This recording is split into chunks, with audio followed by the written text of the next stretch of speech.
කතාවට ආවතින් ඔයා අද මාගෙම කරගන්නද රහසක් කියලා කිව්වොත් ඔයා මට මාවෙනම් නුඹේ අග රැජිනිය සදහට මං දෙවරක් නොහිතා සැරෙන් සැරේ කෝලෙන් බල බලා ඇසේ අස්සෙන් බොරුවට එපා වගේ හිඳින්න එපා රවන්න එපා ටිකෙන් ටිකේ ආලෙන් පුරවලා හිතේ හිස්තැන් නුඹ මට හිතක් වටින කෙනා නිසා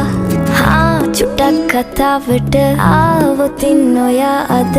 මාගෙම කරගන්නද රහසක් කියලා කිව්වොත් ඔයා මට මාවෙනම් නුඹේ අග රැජිනිය සදහට මං